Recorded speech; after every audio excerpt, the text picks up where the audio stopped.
Now, after we created 4 clones from our ready-made Windows 2008 Enterprise Release 2, we're gonna work on 2 clones only, and what we're gonna work on them gonna be the same replicator on the 2 other machines.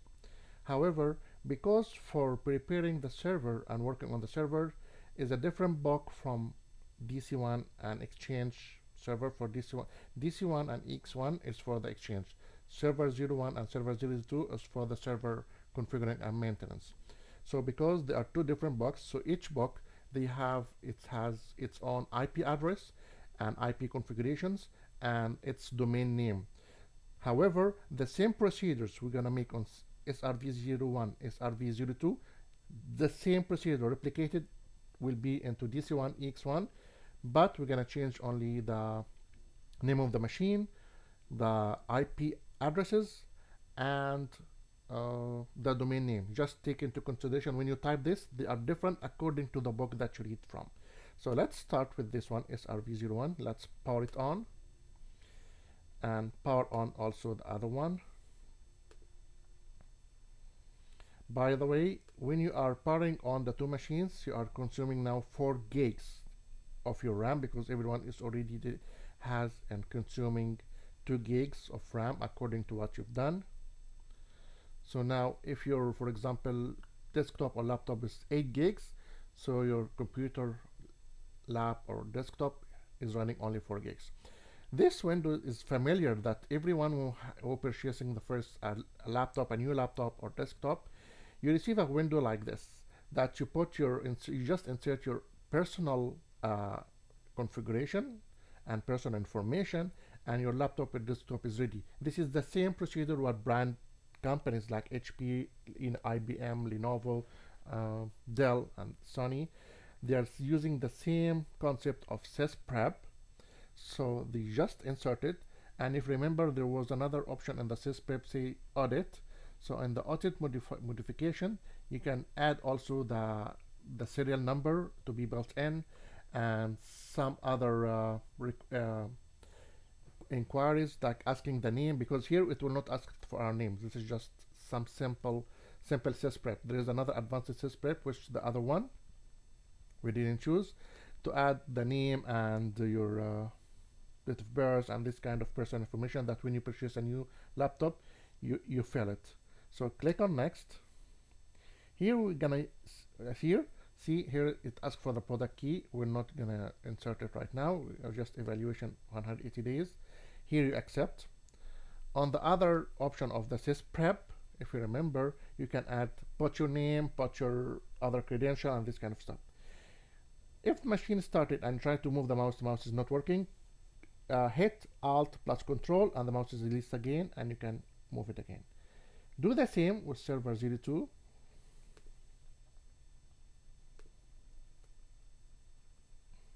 Choose the country you need to work with. Also pass this one, accept. If you didn't accept, of course, you'll be logged out. No installation. So you need to accept. Now, it asks you to add Control Alt Delete. If you press Control Alt Delete of your computer, for example, like this, the entire screen will be Control Alt Delete. To use the Control Alt Delete of virtual machine, you can use this one here. And you have 2 people. To Ahmed, if you remember that when we're installing, it says your full name, and we didn't enter a password. And another one, administrator. Let's work with Ahmed so we know what's the difference now. Ahmed here, it will not ask for any password. And for the other server, we're gonna use the administrator. Log with administrator. So logging with the administrator, it asks for the password. When it was Ahmed, it didn't ask for the password, and we will know why. The password, the standard one, which is password capital P, small a, 2 dollar signs, W0RD. Again, capital P, small a, 2 dollar sign, dollars, W0RD. This is the standard for complicated password. We're gonna insert it again for the server one, but we need to know what's the difference if I choose Ahmed and what's the difference if I choose administrator from the beginning. Now, see here the full computer is called master. So we can change it to be, change this one to be, for example, server 1, SRV01, and it is a worker group. Okay, it will ask for a restart. No problem, we can restart, or we can restart later. Okay, after we finish everything, restart later. And here work group is a worker group, it's not yet a domain. And if we went here into start administrative tools, there is no DNS, there is no active directory yet. Okay, let's move to the other server. We'll do the same. We're gonna rename it, rename for here the name of the machine to server 02, SRV02. That is work group. There is no domain yet to join it. When we create a domain on the server 1, we're gonna create a domain. Okay, okay. Then takes a little time. Okay, okay, thank you. Okay, close, restart later. Now we need to configure the IP address and the DNS. And the server 1 IP address will be configure no IP address. We can do it from here. Right click, open network, and local area connection. Properties. The current the current IP address is given by default 192.168.1.1.2 is given by the virtual machine. Okay, so according to the book that we're gonna study from, we're gonna disable version 6, IP version 6. We're not gonna use version 6, and the IP4 is gonna be for this one 192.168.0.1. If you hit tab, subnet mask will be by default 255.255.255.0. Another 2 tabs to go to DNS 192.168.0.1. The same IP. Why the same IP? Because our server 1 is gonna be our DNS server. Then we're gonna move to the second server and make the same, but here we can change it from this window, the initial configuration task. Instead of going down here and right click on it, no, we can change it from here. There's another way. Right click on the local area connection, properties, the same, disable or uncheck IP6, double click IP4. The IP here is gonna be 192.168.0.2.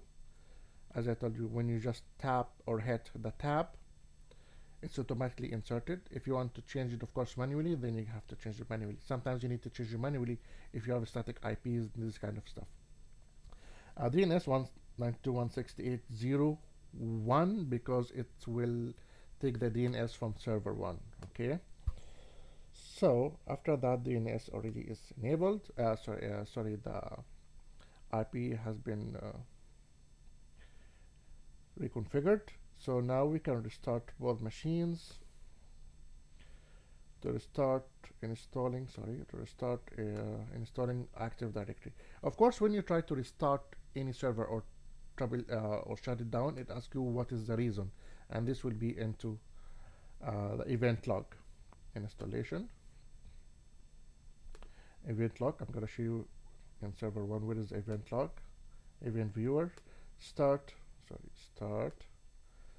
administrative tools. You'll find here event viewer. Every restart, turning on the machine, everything of that is already gonna find, or every process that start or disabled is already recorded and monitored in event viewer. Here's the installation. Okay, then we're gonna start that. Here I'm going to delete, so we're gonna log in with administrator, password if you remember it, yes.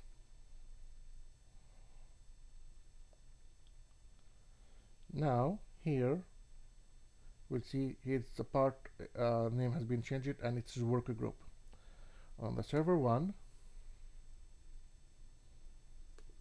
I'm waiting for it. Also, Alt Control Delete.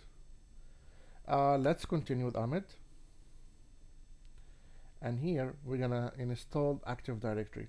To install the Active Directory, all you need to do is go to the run here and type DC promo,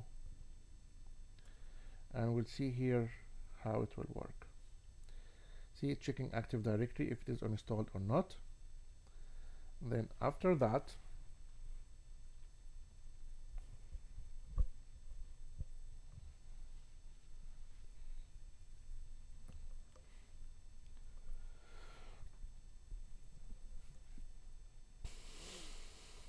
after installing the Active Directory here, see here it takes, I want you to observe the time of installing and configuring Active Directory. When I logged with Ahmed, see how long does it take, okay? Because this will give you also another indication if you are running on the right directory or direction or not. However, this is not usually the same. This is not usually the way. Some other hardware are a little bit slower. Click on next. It says here some notification. Are you having existing forest? No, we don't have any domain or any forest, so we're gonna create one. See what will happen. Next, I cannot do anything here because I'm not administrator, so I have to log in as administrator. If you read it, the current local administrator is blank, so you have to create an administrator password like we did with the server 2. So we're gonna cancel this, log off from Ahmed. No, sorry, log off, and now log in with administrator, and we're gonna start the entire way. See, insert your password and this kind, as we did exactly, sorry, on the server 2. See, password has been changed. Okay, now observe the installation time on the same machine for the Active Directory.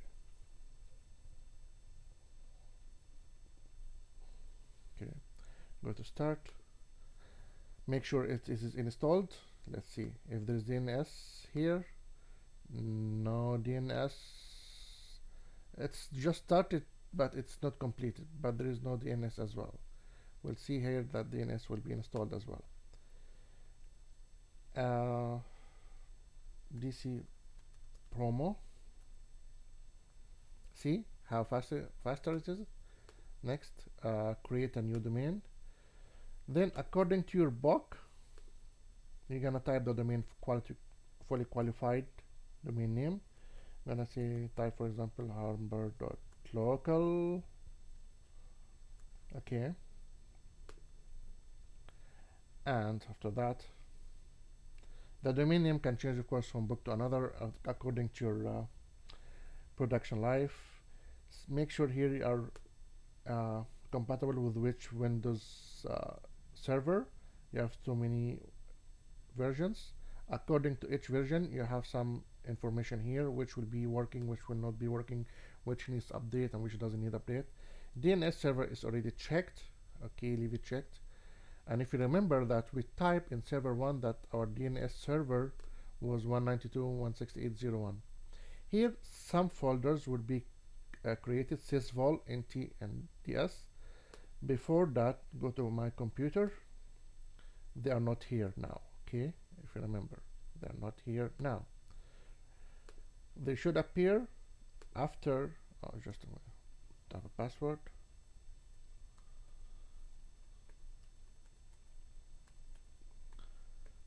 They will appear after we create the domain. This will take some time, so I'm gonna pause the video until Active Directory is created, and we'll see what difference Active Directory had made.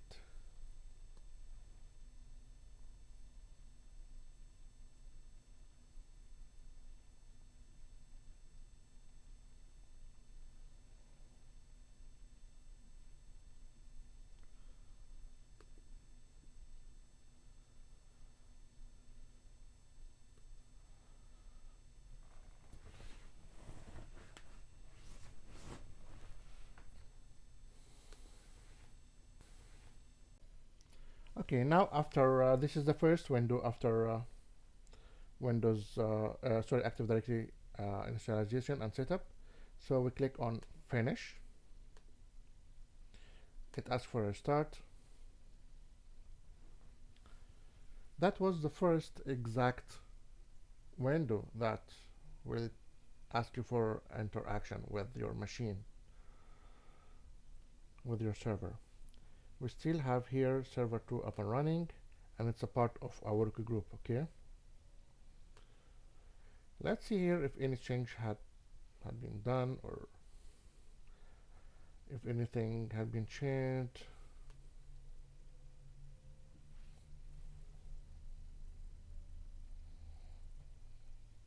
Applying computer settings. Of course, the performance of your server, computer, virtual machine, all this kind of stuff depends on your how many RAMs, how many your cores of your processor. All these affect the performance and the speed of your installation and responses.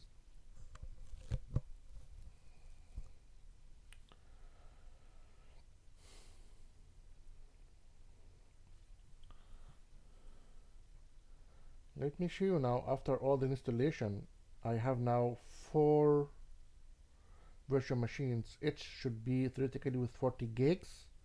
So the entire folder should have 160 gig.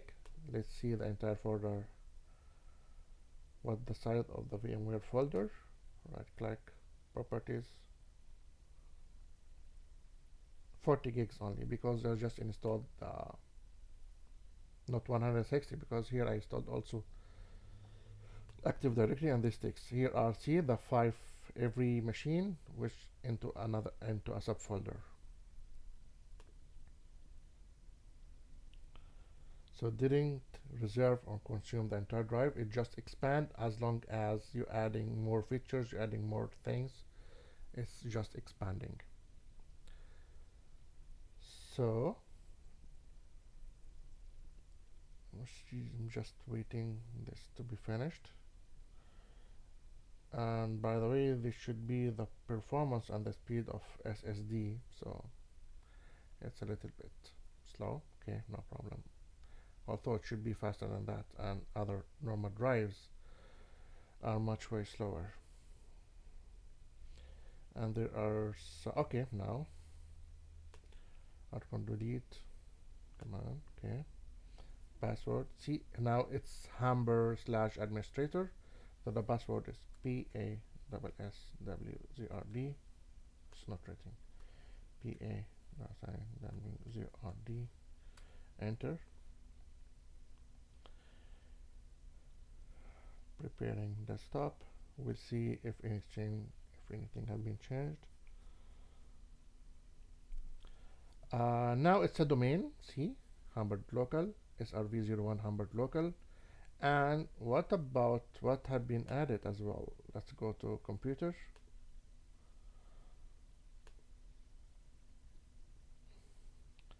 See the Active Direct, any DNS have been installed or not. Let's go to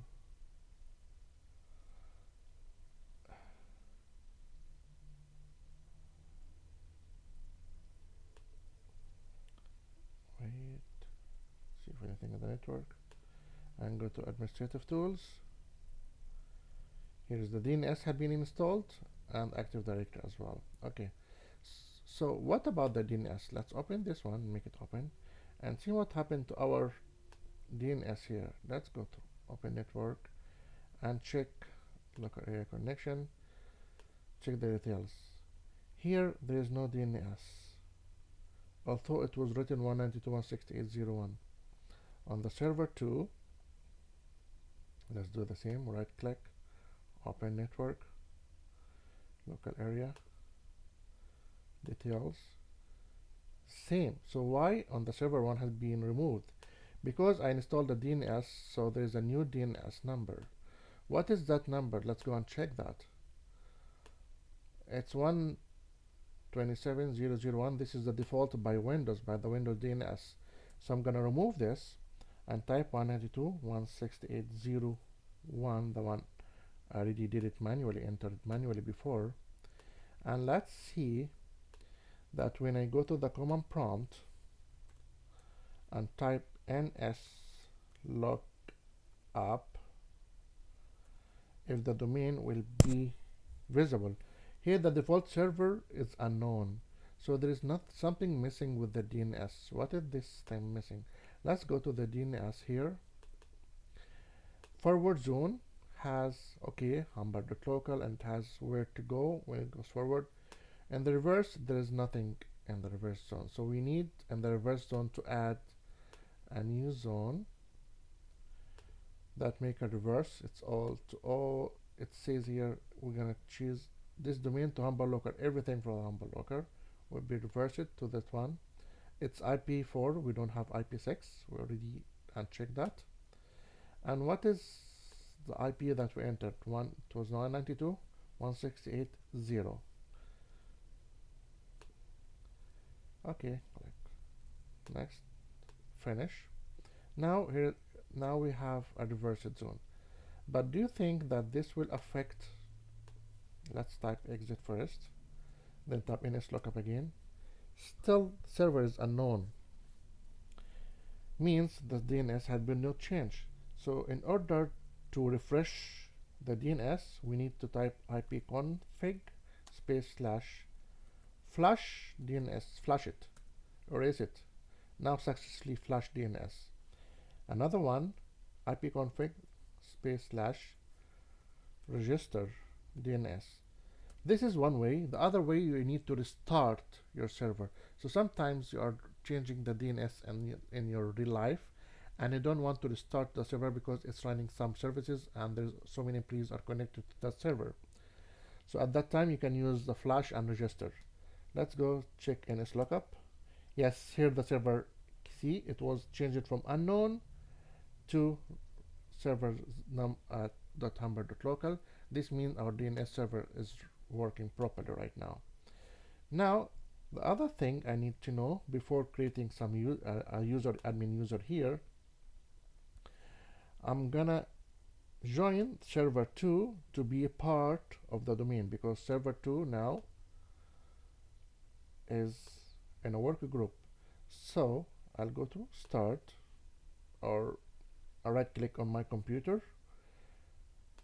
and properties, or I can do it from here, provide a computer. This is the same, this is another way. Then I'm gonna say here in domain humber.local and hit OK. Then it will ask for administrator, humber.local, yes, administrator, who has the right to add the computers to the domain. See, now it was a work group. After restart, it will be part of the domain.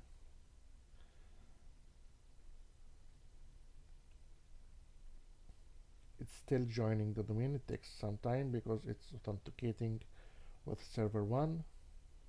And of course, it depends on your network performance, on too many things. This will take time. The following humber. Okay, let's check this error. Let's do it again, see what happened here. Okay, administrator. Any single mistyping will give you an error, so you need to repeat.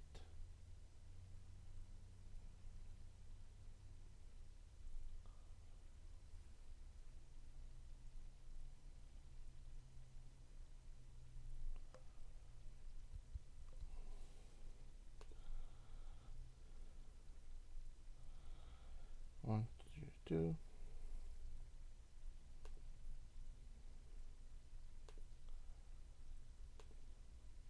It's longer than the phone. Let's read. Then to result DNS name of the controller and the domain. Please write client configure the DNS. I think that we type the DNS right. if you face one like this, you can, okay, let's restart both servers and try again. Let's restart this one. Or let's try flushing DNS before restarting. ipconfig slash flush DNS, ipconfig slash register DNS.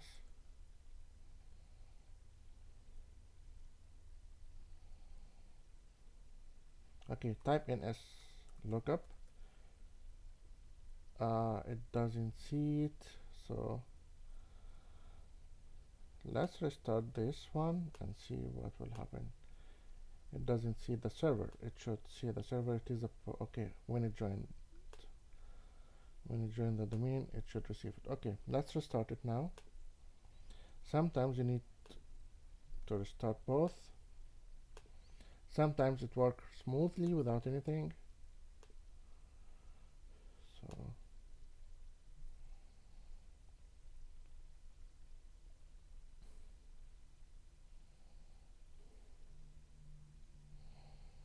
okay.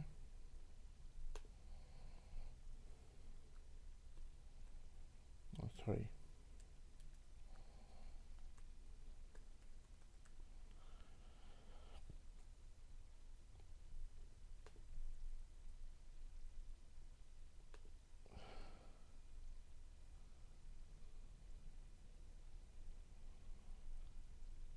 Applying.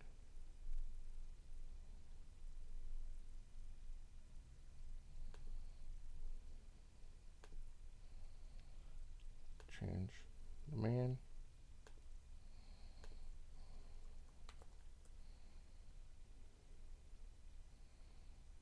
Install this one. Still applying computer settings, so it will take time.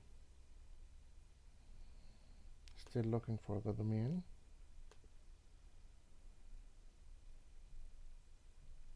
Okay.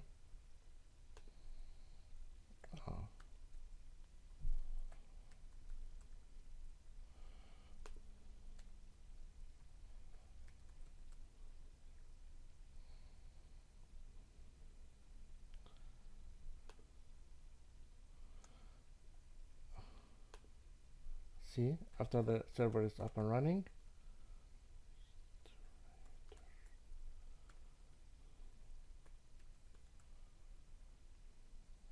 it can join now.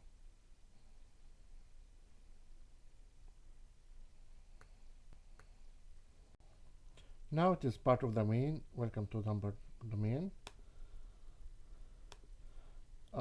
It will need to restart.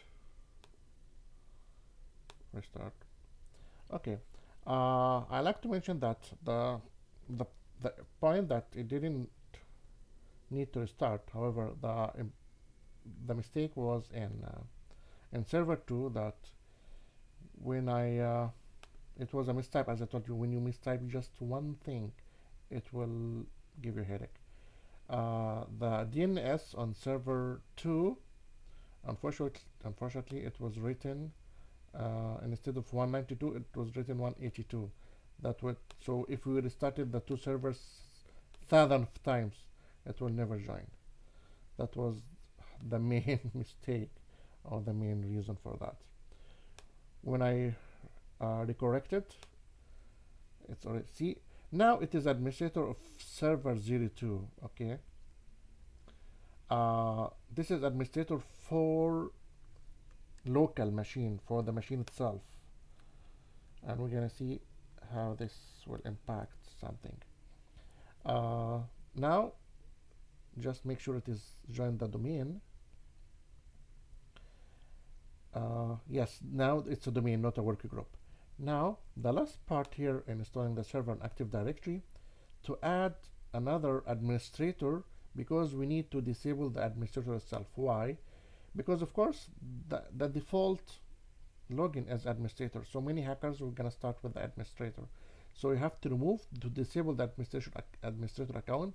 However, you need to create another one with the same policies, authentication, using the resources and everything. And to do that, and this, go to users, that directory, and in administrator you just right click and copy. Copy means I'm gonna take the same everything that the administrator have for the rights to be copied to another one. What is the other one called? His name is user admin, and the username will be user admin, who will be the same administrator. It could be any other thing. You can put any password that you want. It will be the same, and I'm gonna test it before we disable the administrator password. Make sure password never expire. Then hit OK, hit finish. So user admin is another duplicate copy of administrator. So we can right click and disable it, but before doing that, we need to make sure user admin as an administrator works on all machines. So we're gonna log off this machine and try using the user admin. This way is very helpful in real life, that when there is an employee had left a department and another employee came with the same rights and everything and access even for the folders. So instead to create a new employee with and you try to delegate and give the rights, no, just copy the employee who's taken place before that, and just copy and put his name and his own password. So instead of administrator, switch user, and it's /humber other user, c/humber. So let's type user admin and the password that you created for him. Ah, yes, it's working. Let's make sure it's working for another remote. So I don't need this one. Let's start here and log off. And there's a very small hint also that sometimes make confusion to so many people, that C administrator, switch user, other. Let's use C, log into Humber, okay? So I'm gonna use user admin and the password. See if it's work. Yes, it's working on other machines as well. Okay, the last thing here I want to add is for the exchange, we're gonna make the same, except instead of user admin, according to your book, usually if it is a Microsoft book, you're gonna add another one called Kim Hackers. And in the exchange, we're gonna know what rights the Kim Hacking and what groups should be added to. And IP address will be changed, and the name of the domain will be different. As I told you, it depends on the book. So let's log off of, there's a very tricky part, log off of that server. And again, let's log on with administrator, because of a very tricky part. Switch user. See, it is login to Humber. The only user that the login automatically switch to local is the administrator. See, when I tap administrator, login has been changed to SRV02. Otherwise, it is Humber. When administrator, change it to server 02. So many new students, when they log into as an administrator, they type administrator and the password, and they log into their machine and try to do something. It doesn't give them the permission, and they ask, okay, I'm already an administrator, why didn't I have that permission? Because you didn't check that SRV02 or it is a Humber. However, if it is any other administrator, user admin, see, login didn't change. So this is a very tricky part. Make sure of it in your life when you disable the administrator. And now you can disable the administrator, and we do the same. And the next part, we're gonna go into group policy. Thank you and have a great day.